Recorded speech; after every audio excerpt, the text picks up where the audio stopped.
Family man William Jennings Choyce is descending into darkness, He is cruising the streets looking for women out alone. while his wife and daughter face his fury at home. It looked like he was gonna just like kill my mom.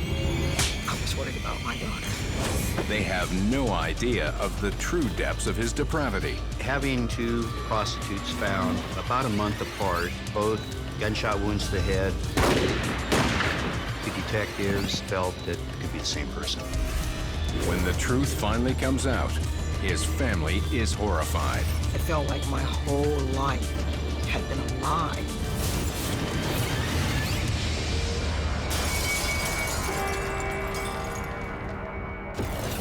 William Jennings Choyce, a polite man from a successful upper-middle-class family, appears to be the ideal husband and father. But the seemingly normal exterior masks a sexual deviance bubbling just below the surface that ultimately sends him spiraling out of control. Alice could never predict that the charming man she marries would become a serial killer. His family were what people would call a good family. They owned their own home. They had more than one car in the garage. They went to church every Sunday. Alice meets William as a teenager when she moves on to the Oakland, California street where he lives. Her entire family takes a shine to him. I met William in 1970. He became my brother's best friend, and my mom saw William as like one of her sons, so she treated him very kindly and really had this respect for him that she didn't seem to have with other guys that would come to the house. He was kind of like the standout guy in her eyes that was kind and decent. In 1976, after dating for 4 years, Alice and William welcomed daughter Crystal. They're married 2 years later. My earliest memory with my dad is when I'm about 5 years old and we're at the lake feeding the ducks and having a picnic and just relaxing. And then we go to lunch after that to our favorite hamburger spot. The Choyce family leads a normal middle-class life until one night William comes home with a wild story. He came home one night and he looked kind of disheveled and kind of like really afraid. I said, "What happened to you?" And he said, "I was robbed." And so he came with the idea that we needed a gun to protect the home. It was like normal for me to see the gun and to be like, oh, my dad, you know, he carries a gun, because we lived like in a bad neighborhood. So I just thought that's what dads did, was to carry a gun to be safe. Now armed, William's behavior changes. He starts leaving the house in the evenings, taking the gun with him. One time I was standing on the top of the stairs watching him actually like put the gun like in his pocket, and then he would just leave out with the gun. My question to him was, why do you need a gun? That question he never answered for me. It was a total deviation from his normal routine, because he would normally come home from work, he would shower and get ready for the next date. But then this all changed. William's unusual behavior becomes a regular occurrence. William began these disappearing acts. I would ask him where he was going. He would just simply say, "I'm going out." Soon, William begins to stay out all night. I don't think it was about getting away and getting some recreation and winding down and relaxing. I think it was something else that he was doing. If your husband's going out at night without you, any wife is going to eventually suspect there's cheating going on, and that's exactly what Alice thought was going on with William. I went to look for him because I really wanted to know, where does a man go in the middle of the night when he has a family at home? I would probably be about maybe 7. She would just say, "Get your coat." She didn't tell me we were going to look for my dad. A lot of times I didn't know that's what we were doing. I just thought we were in the car, just riding around. Alice and Crystal never find William out on the street at night. But in October 1985, Alice's suspicion that William is cheating on her is confirmed. When you're committing a lot of acts against the law, eventually someone is going to catch you at it. And that happened to William.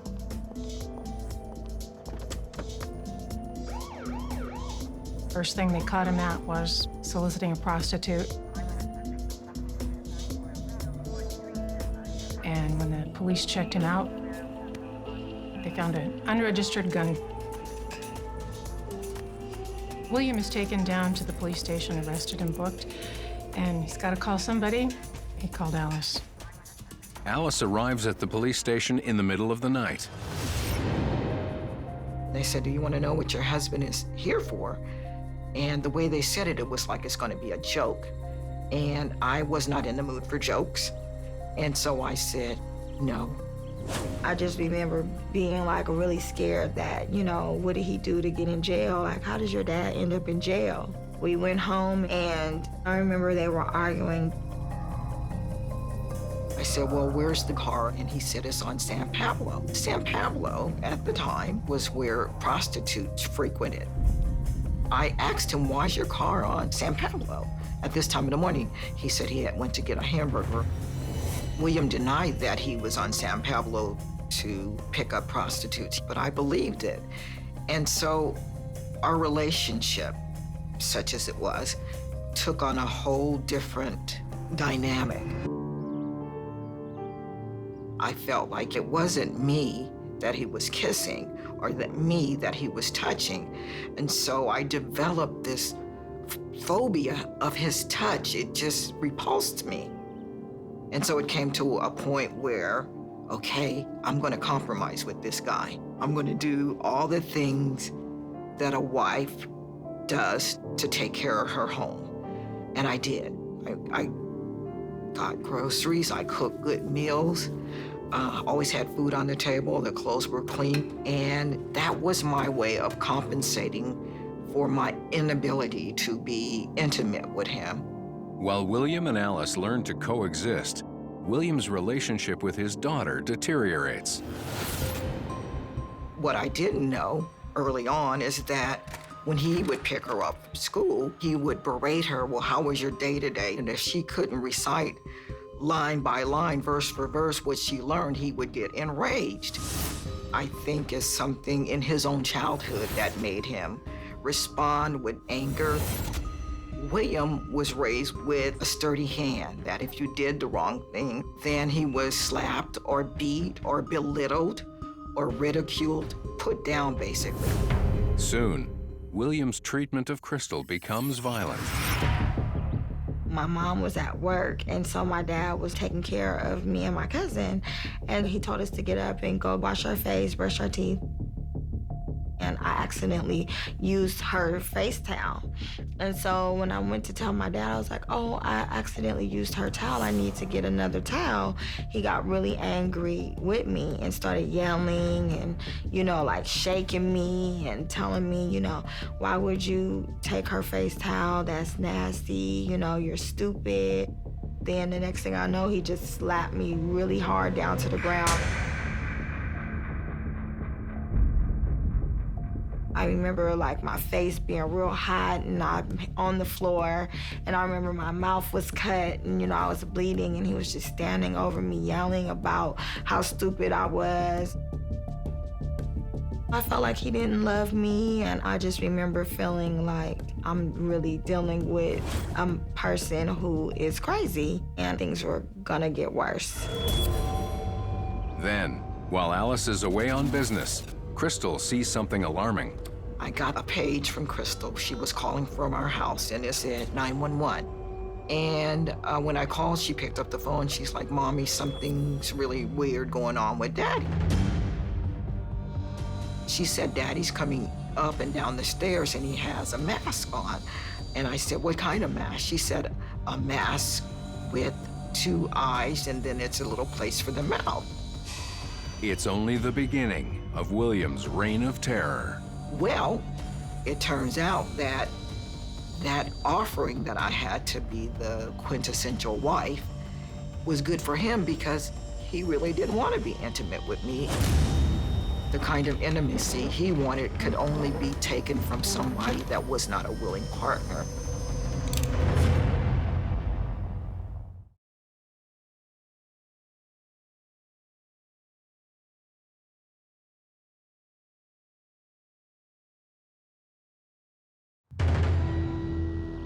William Choyce, a seemingly quiet and helpful family man, has been prowling the streets at night with a gun. Now, with his wife Alice away on business, William's daughter Crystal witnesses something alarming. I remember him saying that he was going out. The next thing I know, I see my dad with a ski mask on. When he comes back, he goes into his room and he shuts the door. Concerned, Crystal reaches out to her mother. I told her to put her dad on the phone, and she did. And I asked him, what's going on? Why are you wearing a ski mask? And he said, oh, I was cleaning up the backyard and I didn't want the dust to get in my face. So I said, well, make sure Crystal gets some rest, and I'm gonna call you guys back later. Shortly after, chaos erupts in the neighborhood. We hear the ambulance and the police coming. And a neighbor came to the door and said, you know, the neighbor next door, somebody raped her. A woman has jumped from her window, tied to a chair, while trying to escape an unknown assailant. I remember I was hearing them describe the person having a ski mask. And I remember running upstairs to tell my dad. He was just laying there, and it was just kind of weird that, like, he didn't care about, you know, all this chaos going on outside. When Alice calls back, she learns of the vicious attack on the neighbor. I remember my mom panicking and, like, just going crazy because I'm literally there right next door to our house. And so I told her, the police are asking Daddy questions. When Alice confronts William, she gets conflicting stories. He said the police didn't ask him anything. I said, well, did they come to the door? And he said, well, no, they just came and asked if I knew anything, and I said I didn't. But first he tried to say they didn't come at all. I wanted to talk to him more about it, but he was adamant it was nothing to talk about. And I didn't want to press Crystal because I didn't want to further traumatize her. Alice pushes the incident from her mind. I thought that he knew more than he did, but I don't think I went as far as to say he did it in my mind. That's the denial, again, the thing that puts you in this place where you feel safe, that you don't have to confront something horrible. I think that's what I did. After the attack on their neighbor, William's behavior at home deteriorates. He started not bathing. He would go in the room and shut the door and watch porn movies. Like, that was his preoccupation. William's mistreatment of Crystal becomes more frequent. He was belittling her and, you know, well, why didn't you wear those socks today? Or why is your hair messed up when you came home from school? Never did you have a pleasant day. Did you have a nice day? He would stand over me, yell at me, scream at me. He would, you know, slap me. It becomes normal. I thought everybody was getting beat up by their dads. I didn't know anything different. As their family falls apart, William spends more and more time away from home. In April 1988, his behavior escalates again. Over the long Easter weekend of 1988, William was nowhere to be found. I was worried about whether something had happened to him, and I called his mom and dad.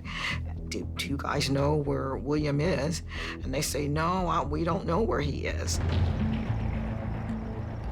Out cruising the streets in a seedy part of Oakland, William picks up a woman named Victoria Bell. After driving to a secluded area, William tells Victoria to climb in the back of the van. There, he pulls out a gun.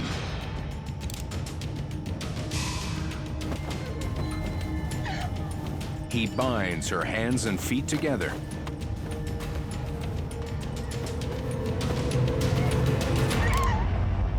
Don't move. Sometimes subjects that commit rapes aren't satisfied with the rape. And in William Choyce's case, he was not getting enough of a thrill from just the rape, so he escalated to murder. After killing Victoria Bell, William returns home to his family.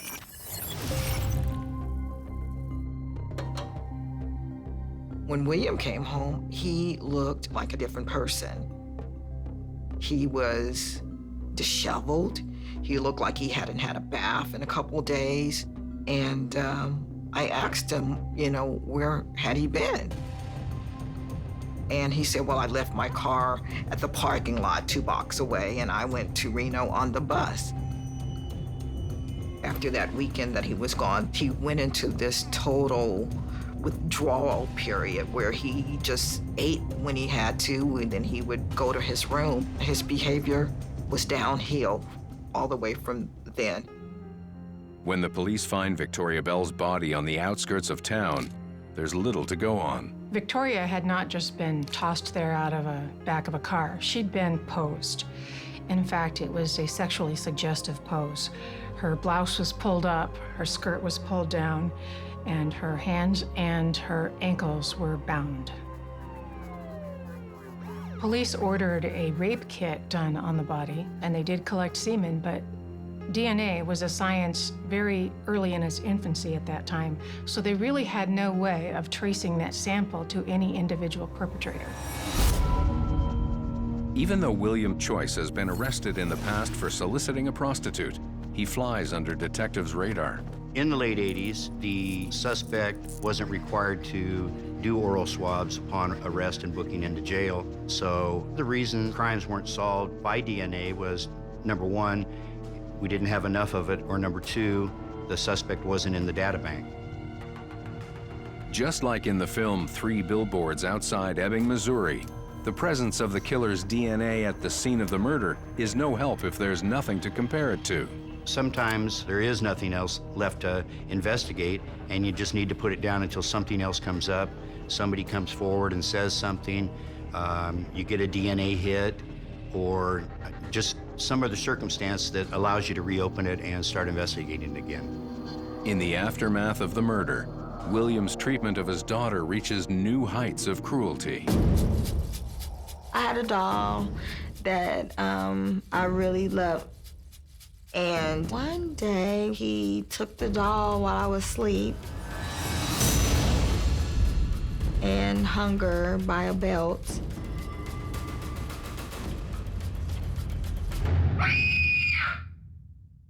He was laughing at me, crying and screaming and hollering and telling me that she was dead and, I killed your doll. My mom came running in and got the doll and just was like hitting him and just saying, what is wrong with you? Like, why would you do that? Like, why would you do that to your daughter?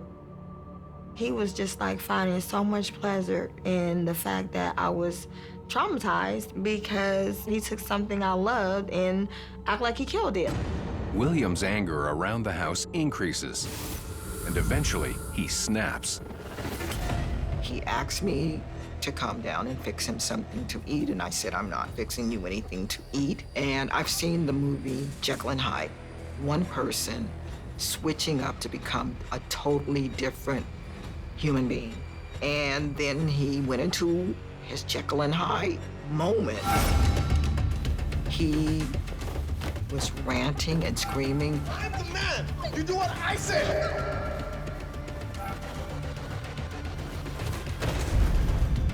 He grabbed me and he drugged me all over the house. Come here! You do what I say! This is my house. You do what I say do, and he just screamed it over and over and over.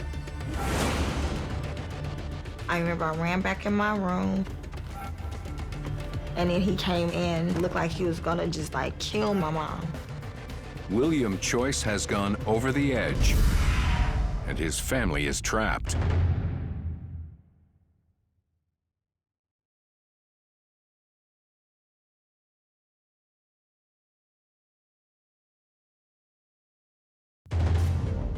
William Choyce has devolved from an ordinary family man into a vicious killer. His wife Alice and daughter Crystal have no idea he's committed murder. But when he flies off the handle one night, they're afraid for their own lives. He grabbed me and he drugged me all over the house.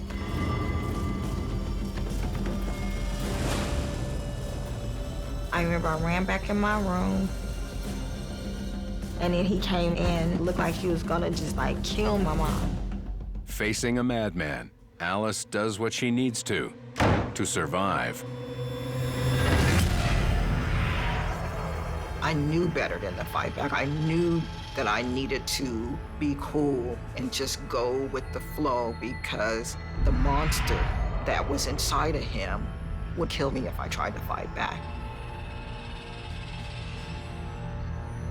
That same night, we discovered he was sitting in the bedroom with the gun under a towel. And my impression then, and more so now, is that he was either going to kill us or he was going to kill himself. Terrified, Alice and Crystal flee the house. He was still upstairs, and I just remember it felt like forever getting down those stairs. If we could just get out the front door, then we'll be okay. Alice and Crystal managed to escape William's rage. I just remember feeling like, okay, we're kind of free. I was happy. I don't have to deal with him anymore. I was kind of excited because I thought it was going to begin a new chapter in my life, that I could just focus on my daughter and we could live in peace. Alice divorces her husband, and she and her daughter attempt to move on with their lives. I thought it was important for my daughter and for myself to get counseling, because I think we needed to figure out how we're going to come out of this relationship, this family, whole. But Crystal can't find the closure she hopes for. When William has a son with his new girlfriend, 16-year-old Crystal decides to move back in with him and give her father another chance. You know, it's like a yearning to be a daddy's girl, to be loved by this man who brought you into the world, who you feel like should love you. And then he was having a baby with someone else. And so I thought, well, you know, if he's gonna love that baby, then maybe this would be a good time for me to jump in and he could start loving me too. When Crystal arrives, she finally enjoys the family life she's always wanted. He was cooking dinner, he was cleaning, taking me school shopping for, you know, supplies, and just trying to be attentive and, you know, like supportive, and seemed like it was gonna be good. But Crystal's hopes are soon dashed. I don't know if that was just, you know, him trying to be something he was not. He just couldn't keep it up. And it got abusive again, like within maybe a couple of weeks. I think I stayed longer because I had a brother, and I was more so trying to take care of him and look out for him. And so I just was like struggling though, like every day was a struggle. Ultimately, Crystal decides to move back in with her mother. I made up my mind, like, I'm not doing this. I can't, no more. I just felt like he was just poison. As William's violence continues, his attacks become more brazen. In December of 1994, a young woman had an argument with her husband. She got angry, she stormed out of the house, and she thought she'd cool off by walking over to her mother's, about half an hour's walk away from her home. All she can remember is being pulled by the hair into a vehicle, then driven to a house where William Choyce raped her with a gun to her head.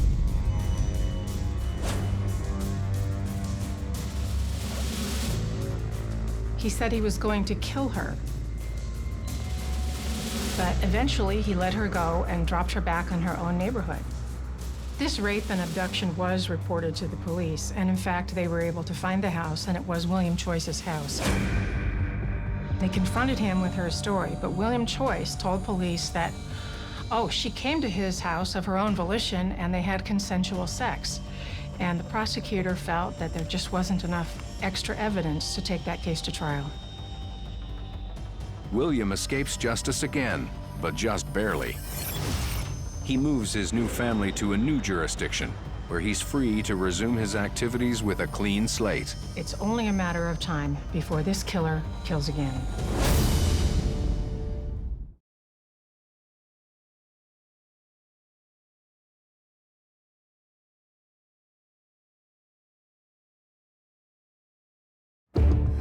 California family man William Choyce terrorizes his daughter Crystal and attacks his wife Alice.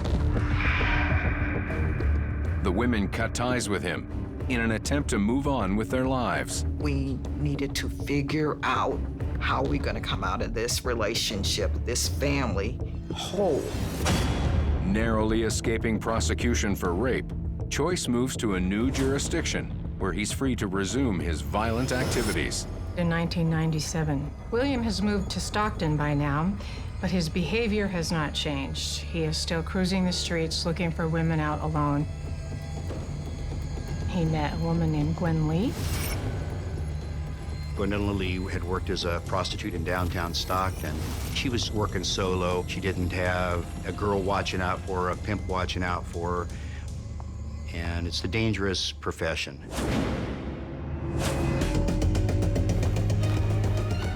The theory was she got picked up by a John.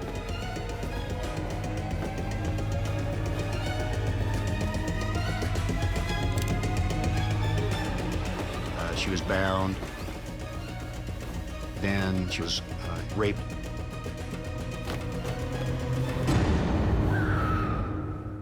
Gwendolyn Lee was murdered and left.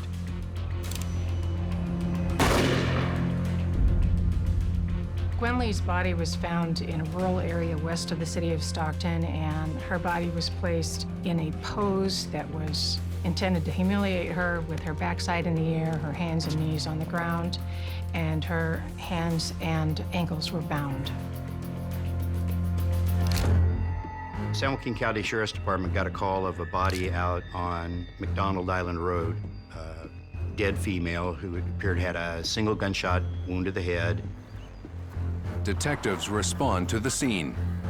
We know we probably had a John that had picked up a prostitute in downtown Stockton. A rape kit was done, both vaginal and oral swabs. There were fingernail clippings taken by the pathologist and put into the rape kit. Hair was pulled and put into a sealed box and placed into the evidence room. Despite the evidence collected, detectives find little that can lead them to the killer. DNA science had come a long way since 1988, and there were, in fact, databases of criminals and their DNA. However, if you had never been caught for anything and your DNA had never been put in the system, any crimes you are committing right now would never be identified through DNA. 1 month later, another body is found.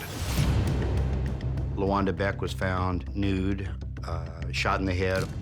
Like the previous victim, her hands and feet are bound. We knew that LaWanda Beck was a prostitute that worked out of South Stockton. Again, nobody was watching her back. Nobody saw her get into any vehicle. Her rape kit was sent to the Department of Justice for analysis, and just like Gwendolyn Lee, if there's no person in the data bank that matches the DNA that was collected, we have nowhere to go. But the similarities between the Gwen Lee and LaWanda Beck murders don't go unnoticed.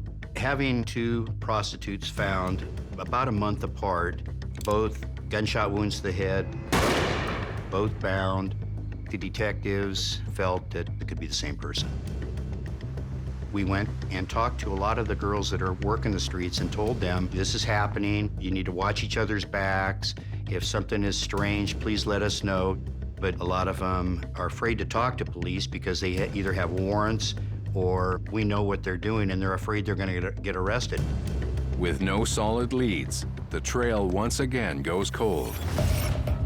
Potentially, there could have been victims all over the state of California. None have been tied together because law enforcement doesn't always talk to each other. There could have been a number of rape victims, but he just didn't kill them. So we really didn't know, but the potential was there that there were other people. For the next 4 years, William is free to prowl the streets until his luck finally runs out. In 2001, another rape victim comes forward. A woman, a prostitute, comes to police and tells them she's been raped. And while she's talking to the cop, a man walks by and she says, "That's him." And it was William Choyce. Police later found another woman, also a prostitute, who made the same accusation that she'd been raped by William Choyce. Choyce is finally arrested and charged with 2 counts of rape. William struck a plea bargain with prosecutors for the rape of the 2 prostitutes, and he was sentenced to 11 years in prison. Now a mother herself, Crystal makes plans to move across the country with her young family. Before she goes, she reaches out to her father one last time. I decided to call his girlfriend to say, like, you know, where's my dad? And maybe I can see you guys and say bye, you know, who knows? So that's when she told me, she was like, "You didn't know?" And I'm like, "No, what?" And she was like, "Your dad is in jail for rape." I couldn't believe it. I seriously thought she was just joking. Crystal calls her mother to tell her the news. I was in shock. I couldn't believe it, and I'm like, this is a joke. William raped somebody? I just thought that this is not right. This has got to be something that's wrong. I was worried about my daughter. I'm divorced from him. That's always going to be her dad. I would not have to live with this the way she had to live with. Your dad's a rapist. Your dad's done something horrible. I was like, I'm gonna go visit him because I had to see this for myself. Alice and Crystal visit William at the Alameda County Jail, where he awaits a transfer to state prison. He's behind the glass, and I sit down, I pick up the phone, and I cannot believe it's him. Like, I'm so shocked. It's like I was in a nightmare, and he's just like, "Hey," like normal, like, "Hey." He even called me my nickname he used to call me, and I couldn't believe it. I just was like, what's going on? You know, stuttering, and now I'm shaking, but he just kept shaking his head. He never really address it. I thought maybe he would say something, but he didn't say anything. He didn't look like anybody I knew. He looked so much older. He looked like he didn't have a care in the world, like, "Oh, by the way, I'm in jail for raping somebody." And so he said, "Hey, honey boo." Like he had just seen me yesterday. I wanted William so much to tell me, how did he end up in jail? What happened in your life that could turn you into someone that could violate women in the most vile way? I want him to explain himself, and that was something that William was never good at, explaining his feelings, his emotions, his actions. Instead, William expresses regret about his relationship with Crystal. He said, "Could you apologize for me? I really, really messed up with Crystal." And I kind of like nodded in agreement. I knew he'd messed up. He really messed up. As they leave the jail, Alice and Crystal are in shock. I was so hurt for him that he was in jail. I was hurt. I was worried about him, and still kind of in denial that this happened. But to hear him really say he was sorry and that he knew he had messed up with me, I think that's why I broke down when I left the jail, is because I really did feel like he loved me.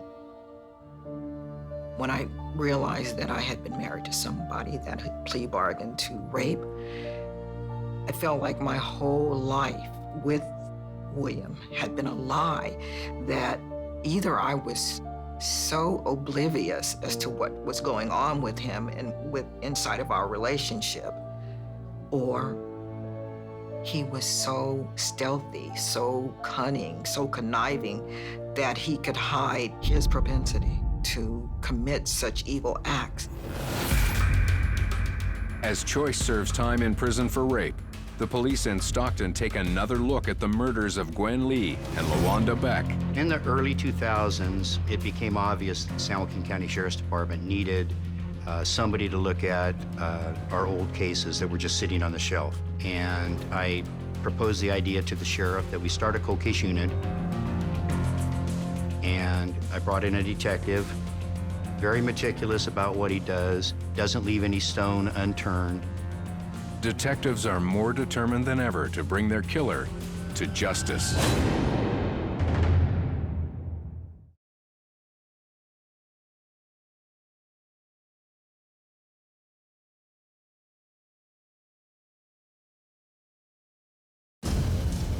Once a normal middle-class family man, William Choyce has become a killer, preying on women in his Stockton, California neighborhood. His daughter Crystal and ex-wife Alice are shocked when they visit him in prison, where he's serving an 11-year sentence for rape. I couldn't believe he was so stealthy, so cunning, so conniving, that he could hide his propensity to commit such evil acts. But William's murders go unsolved until the San Joaquin Sheriff's Department sets up a cold case unit. Not solving any case is frustrating, but especially homicides, because they're the worst. As an investigator, if you don't want to solve all of your homicide cases, you don't belong in the division. In the early 2000s, detectives begin to review evidence from unsolved murders. In a cold case, anything evidentiary is where you're gonna start. Things like rape kits, things like ballistics were sent to the Department of Justice for analysis. Advances in technology mean DNA is now commonly used to solve murders, and databases are maintained across the country. In a lot of these cases, DNA is a silent witness, and we wouldn't solve them if it wouldn't be for the suspect to get arrested and swabbed and have his DNA put into the system. Choyce's DNA was in the databank because he had committed 2 violent rapes and was arrested, swabbed, and was doing 11 years in prison. The tactic is a success. In February of 2004, the detective in the cold case unit got a call from California Department of Justice.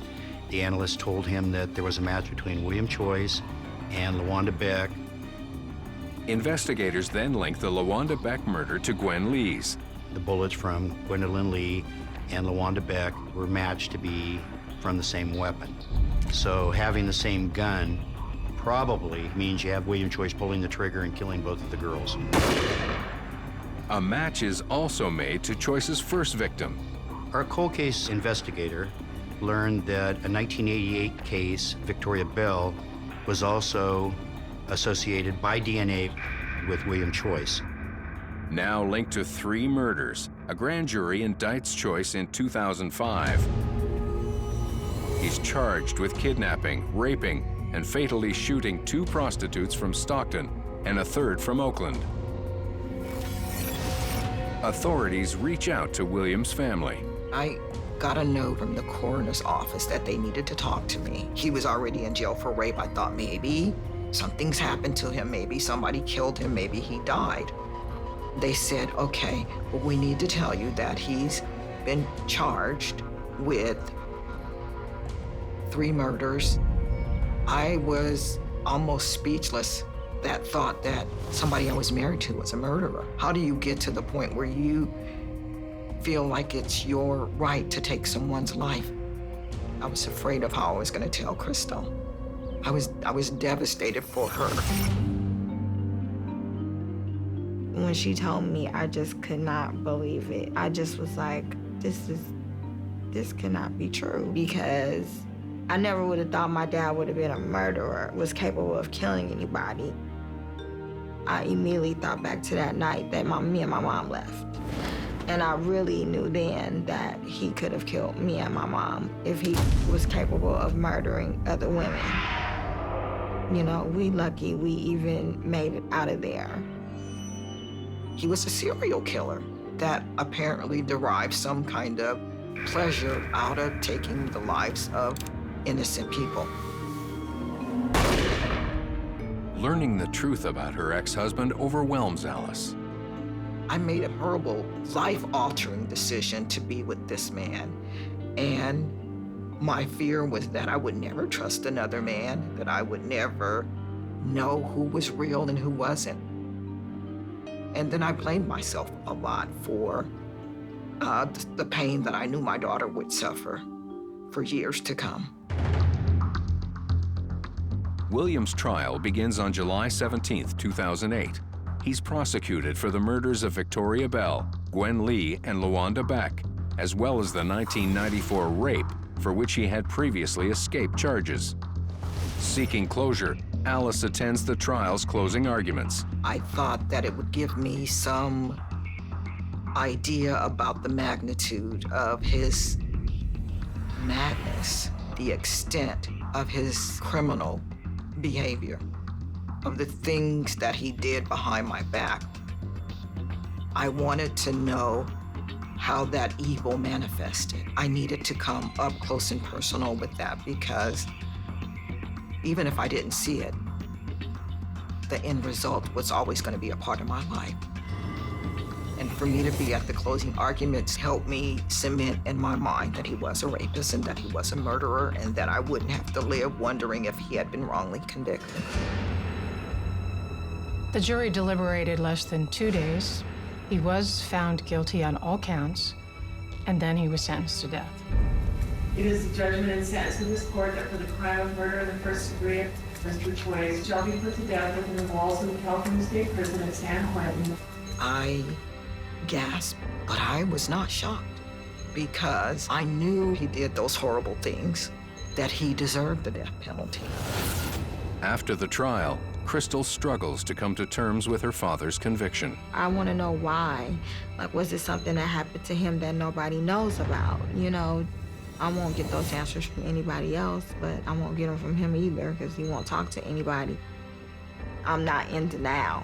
I know that he is a murderer. I know that he killed people, but I kind of separate the murderer from my dad. When I remember him as a dad. Not a good dad, but still my dad. William Choyce's legacy of pain lives on. Being part of a family that included a serial rapist and a serial murderer, it never goes away. He comes up in dreams, and it's like, oh, they let him out of prison, and he's back at home, and I'm grappling with the fact that, no, aren't you on death row? Why are you here in my dream? I just have nightmares of my dad getting electrocuted on death row. I have nightmares of my dad, like, being free and back out killing people. I have nightmares of, you know, growing up when he was abusive and seeing his face and, you know, going back into feeling scared again, where I literally think I'm back 6 and 7 years old again with him, and I cannot get out of that dream. And that's gonna be a part of me forever.